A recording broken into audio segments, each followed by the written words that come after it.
কূটনীতিকে অগ্রাধিকার দিলে যুক্তরাষ্ট্রের সঙ্গে সমঝোতা সম্ভব, মন্তব্য ইরানের পররাষ্ট্রমন্ত্রী। বললেন, সুযোগ তৈরি হয়েছে ঐতিহাসিক চুক্তি।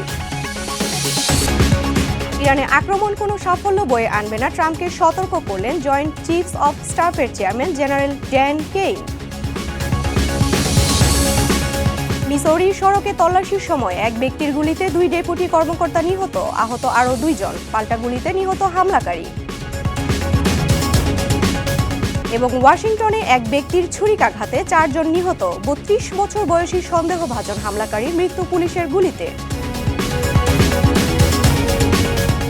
উত্তর আমেরিকার রাজনীতি, অর্থনীতি, অভিবাসন ও আন্তর্জাতিক সম্পর্কের সর্বশেষ খবর নিয়ে আপনাদের জন্য আরটিভির বিশেষ পরিবেশনা আমেরিকান রাউন্ড আপ।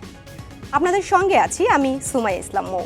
কূটনীতিকে অগ্রাধিকার দিলে যুক্তরাষ্ট্রের সঙ্গে সমঝোতা সম্ভব বলে মন্তব্য করেছেন ইরানের পররাষ্ট্রমন্ত্রী আব্বাস আরাকচি। জেনেভায় তেহরান ও ওয়াশিংটনের আসন্ন বৈঠকের আগে বুধবার তিনি এই মন্তব্য করলেন। আব্বাস আরাকচি বলেন, একটি ঐতিহাসিক চুক্তির সুযোগ তৈরি হয়েছে। আগামী বৃহস্পতিবার সুইজারল্যান্ডের জেনেভায় ইরান ও যুক্তরাষ্ট্রের মধ্যে 3য় দফায় পরমাণু আলোচনা অনুষ্ঠিত হতে যাচ্ছে। এই বৈঠকে মধ্যস্থতা করবে ওমান। দেশটির পররাষ্ট্রমন্ত্রী বদল আর বুদাইসি বিষয়টি নিশ্চিত করেছেন। সম্প্রতি ইরানের হামলার হুমকি দেন মার্কিন প্রেসিডেন্ট ডোনাল্ড ট্রাম্প। হামলার জন্য ইরানের সীমান্তের কাছে বিপুল সমরাস্ত্র মোতায়েন করেছে যুক্তরাষ্ট্র।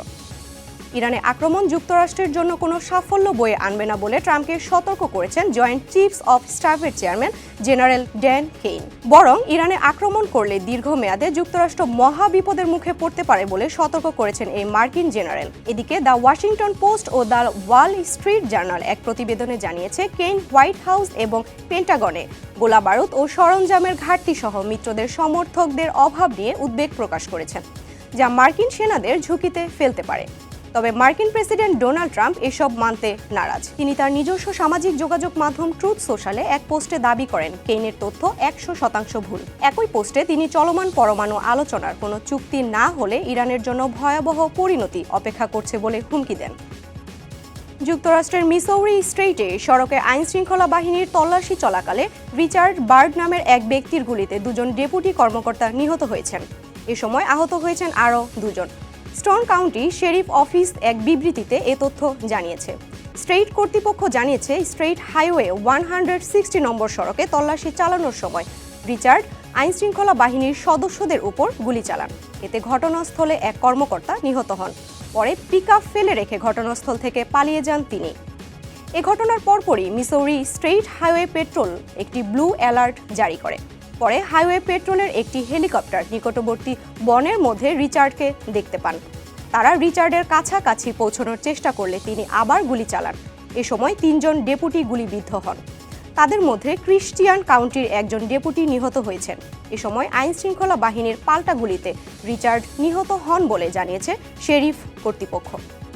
যুক্তরাষ্ট্রের ওয়াশিংটনে 32 বছর বয়সী এক ব্যক্তির ছুরিকাঘাতে 4 জন নিহত হয়েছে। মঙ্গলবার দেশটির টাকোমার উত্তর পশ্চিমে অবস্থিত কি পেনিনসুলার উপদ্বীপে একটি বাড়ির বাইরে এই ঘটনা ঘটে। পরে স্থানীয় পুলিশ সন্দেহভাজনকে গুলি করে হত্যা করে। প্রত্যক্ষদর্শী জানান, ছুরিকাঘাতে 4 জনের মধ্যে 3 জন ঘটনাস্থলে মারা যান। অপর একজনকে হাসপাতালে নেওয়া হলেও পরে তারও মৃত্যু হয় বলে জানান পিয়ার্স কাউন্টি ফোর্স ইনভেস্টিগেশন টিমের এক মুখপাত্র। কংগ্রেসে জাতির উদ্দেশ্যে ভাষণ দিয়েছেন মার্কিন প্রেসিডেন্ট ডোনাল্ড ট্রাম্প।